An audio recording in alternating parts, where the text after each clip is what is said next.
Bismillahirrahmanirrahim. Assalamualaikum warahmatullahi wabarakatuh. Selamat pagi dan salam sejahtera Bapak Ibu Guru dari SMA 3, utamanya dari teman-teman kedisiplinan dan juga MGMP Sekolah Seni Budaya. Puji syukur senantiasa kita panjatkan pada Allah SWT karena pada siang ini kita masih diberi kesempatan, kesehatan untuk bisa menghadiri diseminasi budaya positif. Nah, sebetulnya ini terkait dengan program yang sudah saya ikuti selama 3 bulan ini, yaitu mengenai guru penggerak. Jadi salah satu upaya yang dilakukan pemerintah itu adalah menularkan ilmu kepada teman-teman di sekolah masing-masing. Nah, kali ini saya memilih Bapak Ibu Guru karena saya yakin teman-teman di MGMP saya Seni Budaya sama kedisiplinan ini adalah pilarnya SMA 3. Jadi panjenengan yang duduk di sini adalah orang-orang yang luar biasa. Nggih. Nah, saya sambil berdiri nggih Bu. Ngapunten nggih. Ini profil singkat saya. Saya rasa sudah tidak asing. Jenengan ini memang betul katanya Bu Rini, foto lama tapi bukan capek Bu, ya. Selanjutnya, nah ini Bu, jadi nanti di dalam program guru penggerak ini muaranya adalah pada murid atau siswa, bagaimana kita memperlakukan siswa itu harus sesuai dengan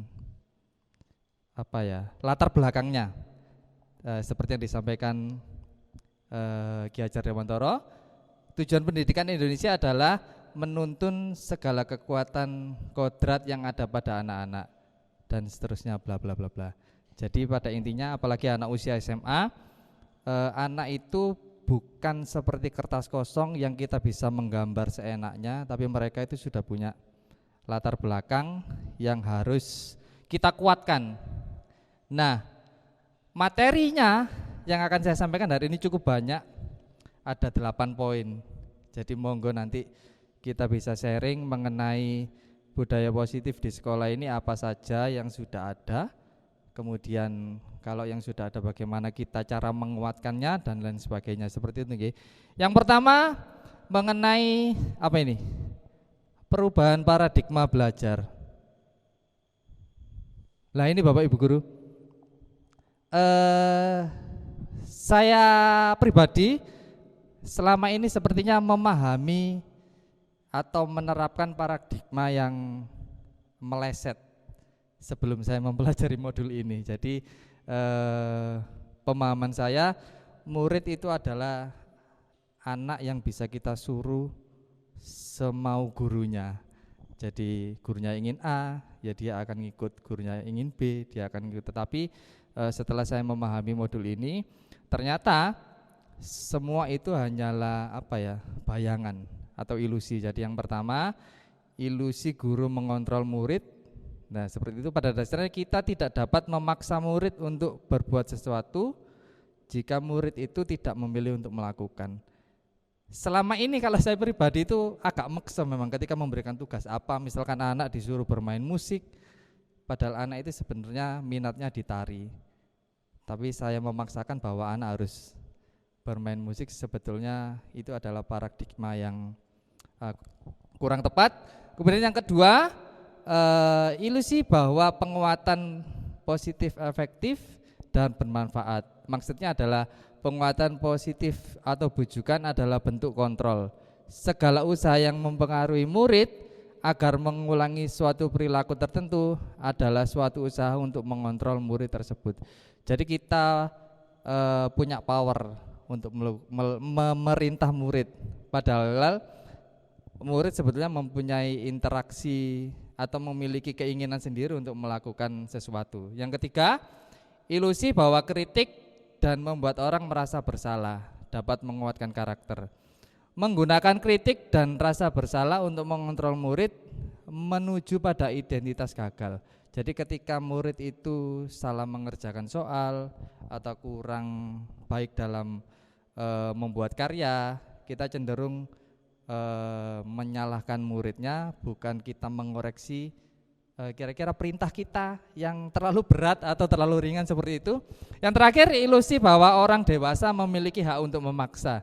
Nah, yang terakhir ini murid sama guru itu kan usianya kan lebih tua guru. Jadi seolah-olah kita ini sebagai senior, sebagai orang yang merasa sudah dewasa dan tua, mempunyai hak untuk memaksa murid melakukan ini dan seterusnya. Jadi kesimpulannya, ketika melakukan perubahan paradigma belajar, kita harus punya mindset bahwa sebenarnya yang bisa mengontrol murid itu ya dirinya sendiri. Kita hanya bisa mengantarkan. Nah, ini contohnya Bapak Ibu yang sudah saya terapkan di SMA 3. Yang sebelah kiri itu saya memberikan satu tugas anak satu macam. Jadi anak gulung-gulung benang gitu loh Bu. Semuanya saya sama ratakan, tapi ternyata ada yang geremeng, mau sampai gulung-gulung benang ngene tok, ndak ada tak ragam lain. Akhirnya di pembelajaran selanjutnya saya mengupayakan di materi seni musik itu anak bisa memilih jenis alat yang diminati. Ada yang main piano, ada yang main gitar, bahkan yang tidak bisa apa-apa pun saya beri kesempatan untuk menyanyi. Jadi pada intinya saya harus merubah mindset saya bahwa kita sebagai guru itu bukan sebagai pengontrol utama, kita harus memiliki paradigma belajar, merubahnya. Selanjutnya, nah ini Bapak Ibu Guru, kalau kita mendengar kata disiplin itu identifikasi yang awal yaitu pasti kita harus patuh. Nek patuh itu biasanya tidak nyaman, ya. Nah, kemudian Ki Hajar Dewantara itu menyatakan bahwa untuk mencapai kemerdekaan dalam konteks pendidikan saat ini, menciptakan murid yang merdeka, syarat utamanya yaitu disiplin yang kuat. Jadi disiplin ini memang salah satu karakter yang harus kita tanamkan di semua lini kalau di sekolah, mengingat rohnya pendidikan salah satunya ya disiplin itu. Oke. Selanjutnya contoh disiplin di SMA 3. Nah ini mungkin segelintir saja, tapi saya yakin masih banyak yang lain. Itu saya sama Bu Arofa, tim kedisiplinan kita, kebanggaan kita bersama sedang menyambut anak-anak, jadi kita memberikan contoh. Terus kemudian di depan itu ada upacara Bapak Ibu Guru, ada panjenengan Bu Yani, ada Bu Rini memberikan contoh. Guru sebagai contoh, panutan di depan. Anak-anak ketika diberi contoh seperti itu, dia akan termotivasi untuk melakukan hal yang sama. Karena dulu orang tua saya menyebutnya guru itu adalah digugu dan ditiru. Oke. Selanjutnya, nah, hukuman, konsekuensi sama restitusi. Saya sendiri baru mengetahui ini Bu, atau saya yang kurang wawasan apa dos pundi nggih.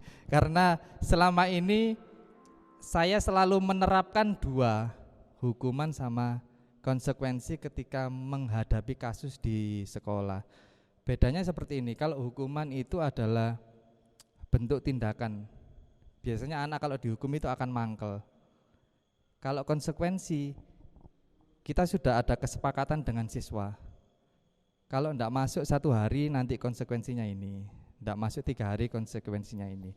Nah, yang belum saya lakukan adalah restitusi Bapak Ibu. Restitusi itu memunculkan keyakinan dari individu atau siswa untuk melakukan sebuah perubahan. Nah, saya yakin di sekolah kita SMA 3 ini sangat minim sekali dalam menerapkan restitusi. Nah, jadi contoh-contohnya seperti itu. Kalau hukuman itu sesuatu yang menyakitkan, konsekuensi sesuatu harus terjadi karena sudah ada kesepakatan tadi atau sudah ada peraturan. Restitusi adalah pilihan. Kita bisa memilih menjadi lebih baik atau menjadi tetap seperti yang kemarin. Selanjutnya, nah, motivasi perilaku manusia menurut Diana Gosen itu ada 3 perilaku manusia. Jadi murid kita melakukan pelanggaran itu ya berdasarkan perilaku ini. Kita sebagai guru ada yang di poin 1, poin 2 atau poin 3. Contohnya, kita menghindari ketidaknyamanan atau hukuman. Ketika kita absen yang di HP, nah kita absen untuk menghindari tunjangan kita supaya cair. Iya kan? Kalau seandainya tidak cair, berarti kalau sing gak absen. Lah ngaten. Nah, mungkin saya di poin 1. Kalau panjenengan semua saya yakin di poin 3. Karena jenengan itu sudah senior-senior dan panutan bagi saya. Kemudian yang kedua, ada tipe orang yang ingin dipuji orang lain atau mendapat pekerjaan.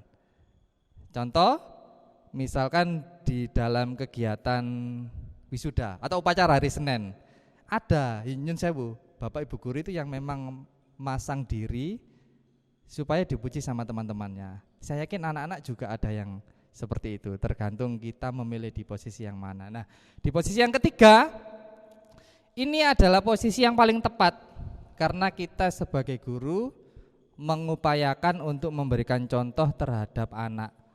Seperti yang saya sampaikan tadi, ketika panjenengan berdiri di depan upacara, ikut baris, datang tepat waktu, anak itu memiliki kacamata sendiri. Oh, ternyata Bu Rini ini sangat cocok sebagai tim kedisiplinan karena setiap hari Senin itu selalu datang tepat waktu. Pulangnya juga selalu jam 3:30.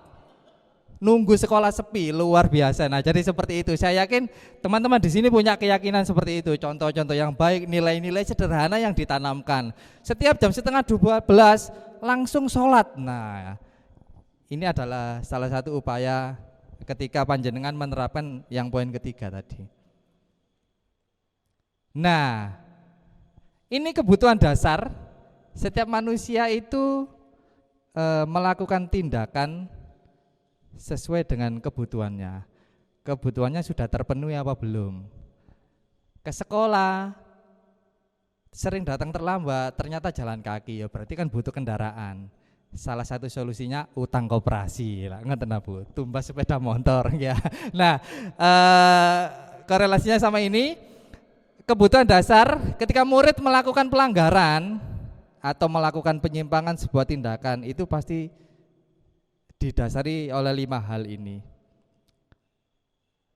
Yang pertama, bertahan hidup. Jadi ada salah satu siswa kita itu di kelas 11 IPS 3, Pak Ridi pernah bercerita kalau dia itu ngamen di perempatan, Mas Yusuf, ya Pak Ridi. Jadi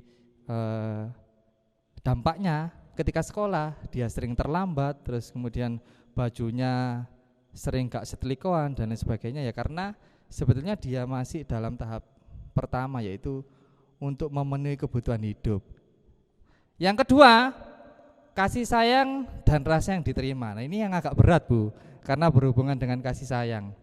Banyak di kelas 10 itu anak-anak kita dari keluarga yang orang tuanya bercerai.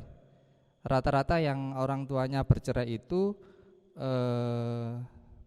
mengalami berbagai aspek yang harus diperhatikan. Contohnya kadang-kadang anak yang orang tuanya berpisah itu tidak masuk sekolah, seperti itu. Jadi intinya butuh perhatian.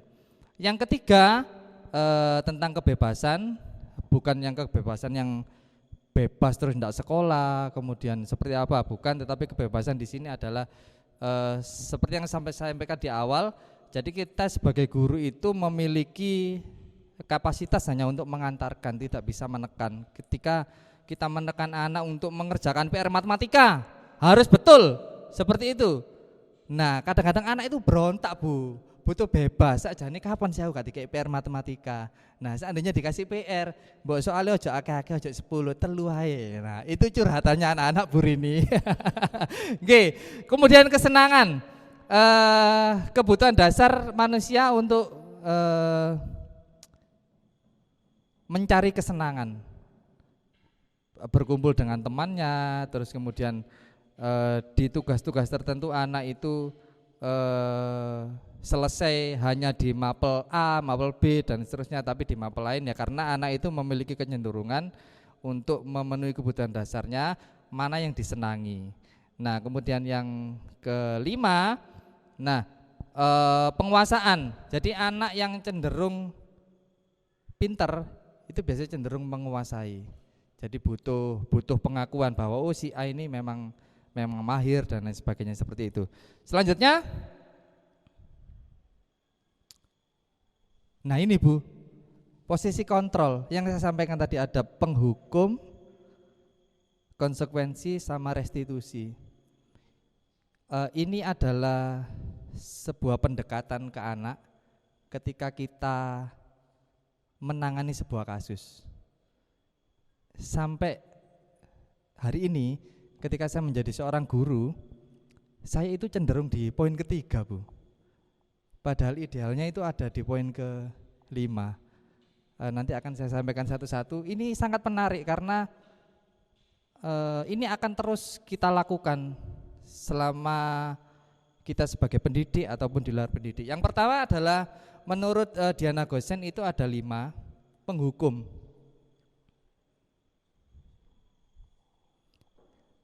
Nah, seorang pendidik dengan tipe penghukum itu biasanya cenderung menjustifikasi mojok arek. Nah seperti itu, jadi bisa menggunakan hukuman fisik atau mengolok-olok. Biasanya itu akan mengatakan seperti kalimat yang di atas itu, patuhi saja aturannya atau awas ya besok saya laporkan orang tuamu. Nah seperti itu. Nah terus kemudian kamu itu ya mesti datang terlambat. Kapan sih nggak datang terlambat? Nah, banyak sekali kita jumpai tipe penghukum ini. Dan saya pun ya ada termasuk. Ya makanya dengan adanya materi ini, saya bisa merefleksi. Oh ternyata saya selama ini itu kurang tepat. Nah, mari kita perbaiki sama-sama demi anak bangsa. Yang kedua, pembuat merasa bersalah. Sama halnya dengan nomor 1, tapi pembuat merasa bersalah itu cenderung menyudutkan. Contohnya ketika anak datang lambat, kalimat yang diucapkan oleh guru tersebut adalah seperti contoh, saya sangat kecewa dengan kamu, apalagi ibumu. Nah sudah berapa kali kamu saya ingatkan. Jadi ini menyudutkan siswa, membuat merasa bersalah. Yang selanjutnya, nah, saya itu cenderung di nomor 3 Bapak Ibu. Duko kalau panjenengan, karena nomor 3 itu ya saya banget. Tapi ternyata salah. Yang betul itu nanti di nomor 5, karena nomor 5 itu paling ideal. Nah, ketika menangani sebuah kasus, saya itu cenderung memiliki sudut pandang saya harus masuk di usia mereka. Saya menganggap mereka itu sebagai teman dan lain sebagainya. Contoh kata-katanya seperti tadi, ayo rewangono aku, menicek gak telat maneh. Ada ucapan seperti itu. Kita lebih memasuki ke dunia anak, tapi ternyata ada minusnya. Biasanya anak yang kita dekati itu, anak tersebut akan bergantung pada kita. Kalau penanganan oleh guru lain, ya perilakunya akan berbeda. Dia akan manut pada kita saja. Itu minusnya kalau di posisi kontrol yang teman. Yang keempat, posisi kontrol pemantau. Pemantau itu cenderung menguatkan aturan yang ada. Kamu kalau telat, wis ngerti, nanti akan dapat poin berapa. Kalau kamu pulang belum jam 3, kan sudah tahu nanti dapat poin berapa. Jadi cenderung melihat aturan yang ada kemudian disampaikan ke siswa. Nah yang terakhir ini Bapak Ibu yang menarik, manajer. Manajer itu bukan berarti kita ngongkon anak mboten. Nah manajer ini adalah melakukan pendekatan ke anak, kemudian harus memunculkan motivasi intrinsik, motivasi dalam diri siswa. Sebetulnya yang kamu lakukan ini salah atau benar? Kira-kira kalau salah, kamu harus ngapain? Setelah kamu mengetahui kesalahanmu, langkah apa yang harus kamu lakukan? Nah, jadi pendekatan manajer ini adalah posisi kontrol yang paling tepat, karena kita sebagai pendidik dituntut untuk menuntun siswa supaya memiliki keyakinan memunculkan nilai-nilai positif yang ada. Selanjutnya, nah, keyakinan kelas. Keyakinan kelas ini beda sama peraturan kelas. Kalau peraturan kelas itu kan ya sama kayak peraturan sekolah, sudah ada tertulis. Tapi keyakinan ini adalah sebagai bentuk kontrol diri, kesadaran. Ini biasanya sudah sering Bapak Ibu lakukan.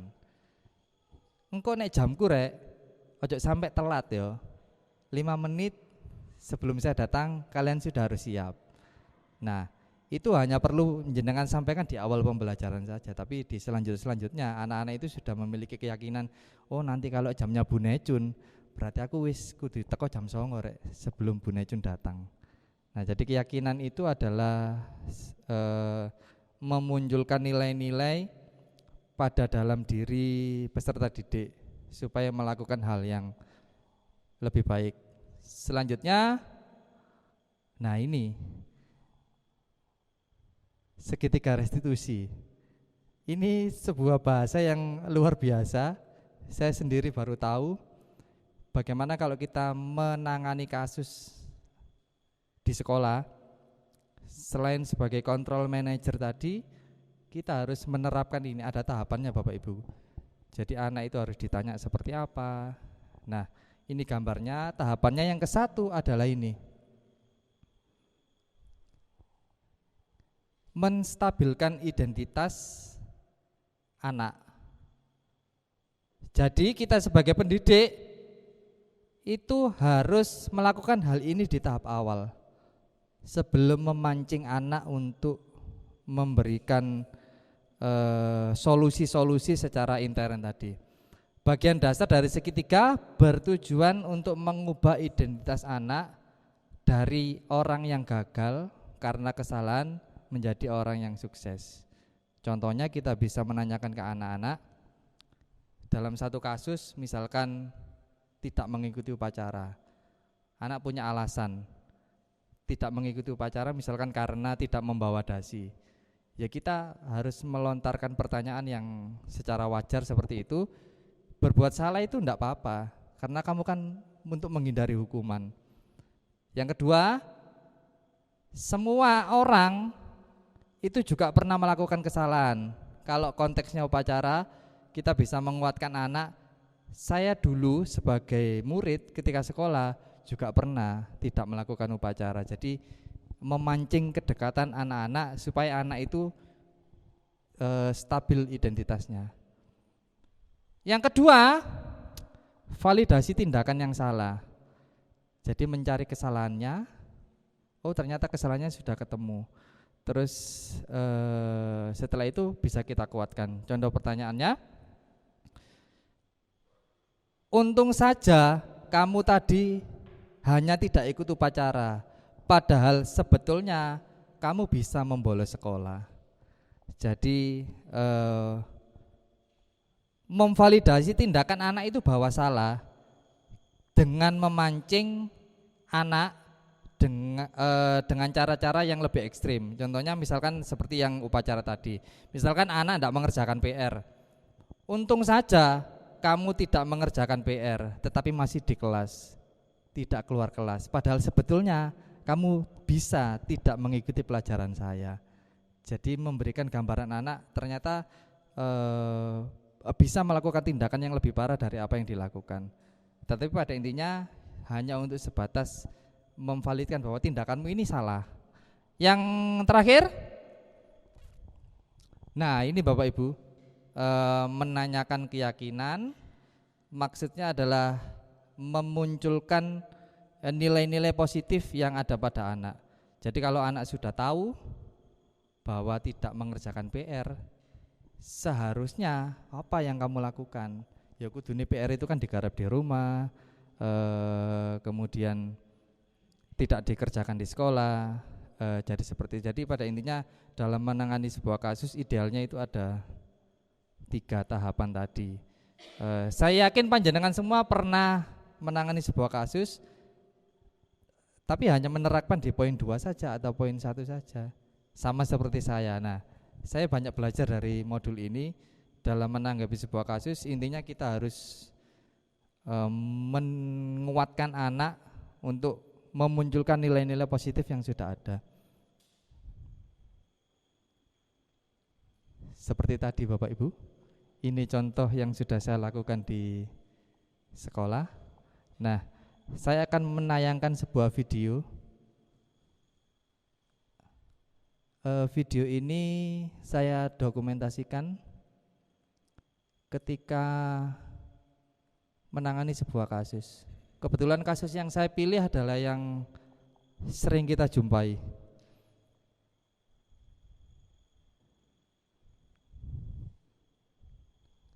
Kasus ke-1.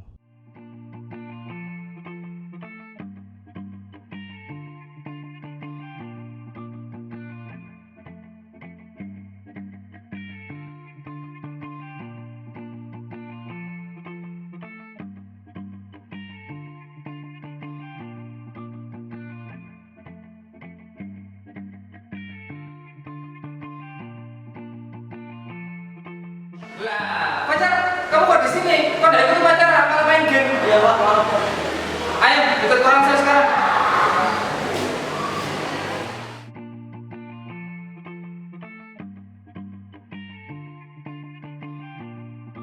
Pacar, kenapa kamu tadi di kelas? Bukannya mengikuti pacaran di lapangan? Saya ngerti Pak, saya tidak ikut upacara karena saya tidak membawa topi sama dasi. Oh, makanya kamu tadi di kelas tidak ikut pacaran. Ternyata topi dan dasi itu ketinggalan di rumah. Jika saya menjadi kamu, saya akan melakukan hal yang sama. Ya Pak. Nah, pada saat teman kamu ke lapangan untuk pacaran, kamu melakukan apa? Saya sendiri di kelas Pak, masih mengambil HP di tas. Oh, bersembunyi di kelas. Pasti kamu punya alasan kenapa melakukan hal itu. Karena saya tidak membawa topi dan dasi serta menghindari hukuman dari poin kedisiplinan Pak. Mungkin saja kamu masih mau sekolah. Coba kalau sampai bolos sekolah. Nah, sekarang kita cek lagi tindakan kamu tidak mengikuti upacara. Apakah sudah sesuai dengan budaya positif di sekolah? Tidak sesuai Pak. Jadi, keyakinan seperti apa yang kurang sesuai dengan keyakinan kamu? Sebetulnya saya juga ingin mengikuti upacara Pak, karena saya kurang bertanggung jawab pada diri saya sendiri. Akhirnya topi dan dasi saya ketinggalan di rumah Pak. Setuju, kita harus bertanggung jawab pada diri kita sendiri. Namun, ada juga keyakinan yang harus kita lakukan sebagai pribadi yang maju. Iya Pak. Wajar, kira-kira kamu bersedia memperbaiki masalah ini? Sedia Pak. Kalau kamu bisa memperbaiki masalah ini, kamu akan menjadi pribadi seperti apa? Saya menjadi orang yang mandiri dan bertanggung jawab Pak. Menurut kamu, bagaimana rasanya menjadi orang yang seperti itu? Tentu saya senang Pak, bisa mandiri dan memiliki tanggung jawab. Baiklah kalau begitu, mari kita tingkatkan kebiasaan positif untuk menjadi pribadi yang bertanggung jawab dan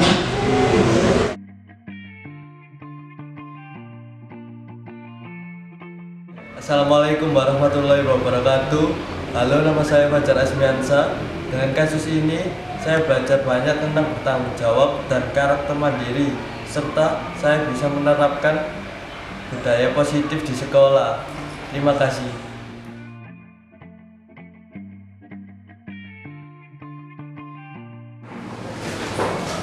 Assalamualaikum warahmatullahi wabarakatuh.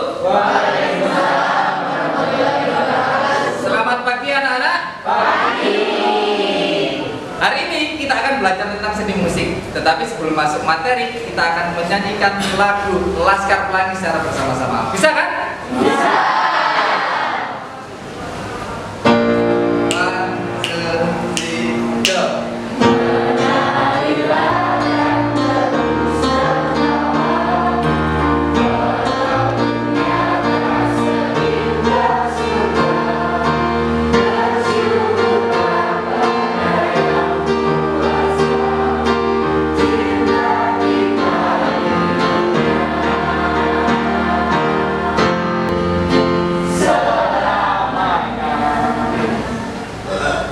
Don, kamu kerjakan apa? Oh iya Pak, maaf Pak.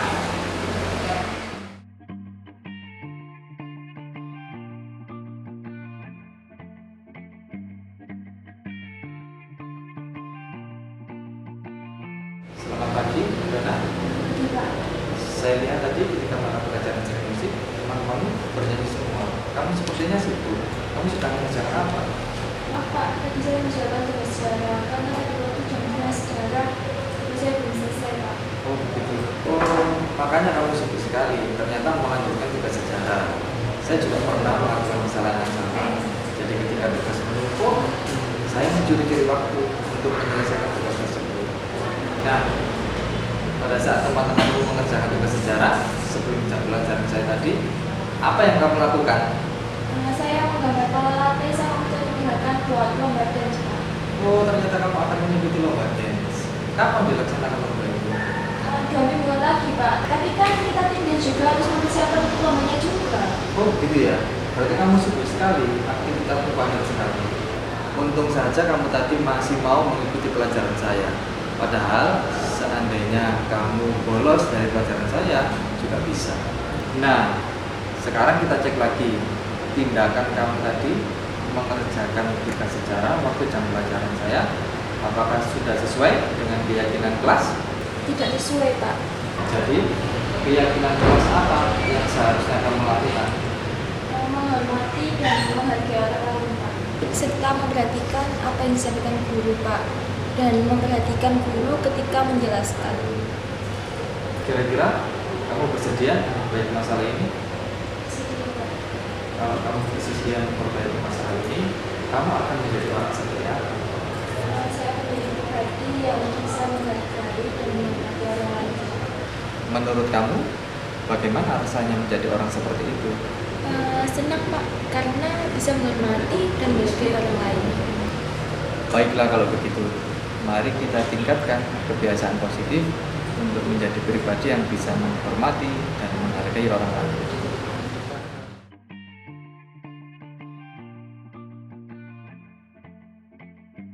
Halo, saya Dona. Terima kasih karena dengan adanya kasus ini saya bisa menjadi pribadi yang lebih baik dan menghormati serta menghargai orang lain. Terima kasih. Nah, saya melakukan penanganan dengan segitiga restitusi tadi. Jadi ada tahapannya tahap 1, tahap 2, tahap 3.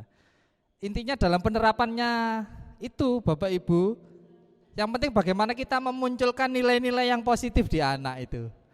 Nggih. Jadi saya rasa itu yang bisa saya sampaikan.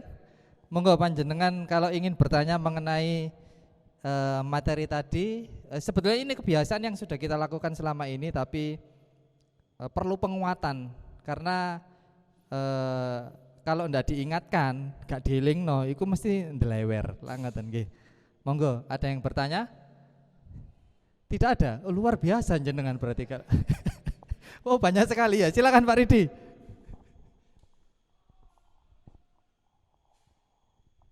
Oke, terima kasih Pak Anggi, sudah diberikan waktu untuk bertanya.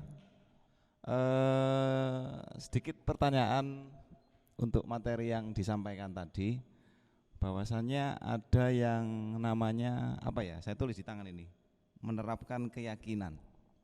Iya. Lah, menerapkan keyakinan itu kan menurut saya teramat sulit gitu loh. Keyakinan itu juga abstrak. Nah, kalau kita menangani sebuah siswa, strukturnya yang seperti apa untuk menanamkan sebuah keyakinan itu? Terima kasih. Tepuk tangan buat Pak Ridi, Bapak Ibu. Ya, pertanyaan yang sangat menarik. Menurut modul yang sudah saya pelajari, dan ini memang saya belajar banyak dari modul ini.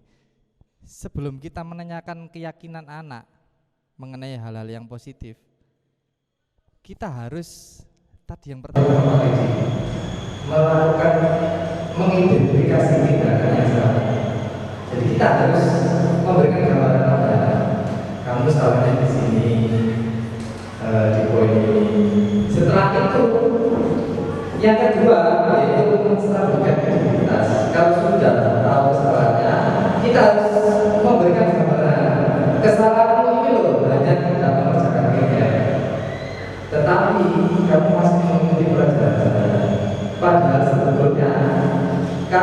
bisa tidak sekolah itu kan kesalahannya apa? Tidak masuk ke dalam Islam.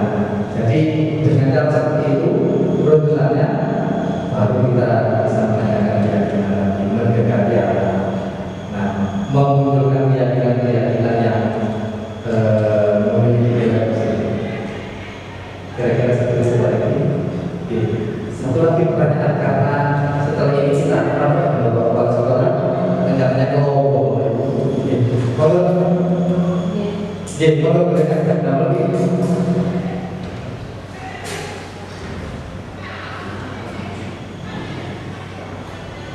Terima kasih Pak Amir.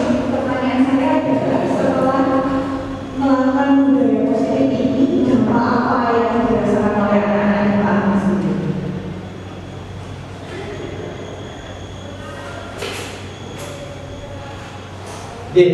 Terima kasih pertanyaan yang ya betul ini. Tapi nggak apa-apa karena ini kan nama saya, jadi ya saya jawab. Dampak positifnya bagi saya, saya lebih memiliki wawasan untuk menangani sebuah kasus itu tidak dari sudut pandang atau kebiasaan saya. Namanya tadi pendekatan kontrol, ada yang sebagai teman, ada yang menghukum, ada yang manajer. Kalau tidak ada yang mungkin saya akan menerapkan sebagai penghukum saja, jadi penghukuman. Saya tidak akan mempunyai anak-anak untuk membagikan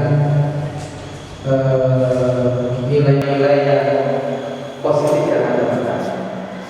Nampaknya secara umum kalau di sekolah ya, jika kita menerapkan ini di semua aspek, ya tentunya SMA 3 akan menjadi SMA yang mendunia, tidak hanya di kota dan kabupaten, tapi mendunia, karena dengan sebagai pilar-pilar itu sudah memiliki nilai-nilai dalam menerapkan budaya positif.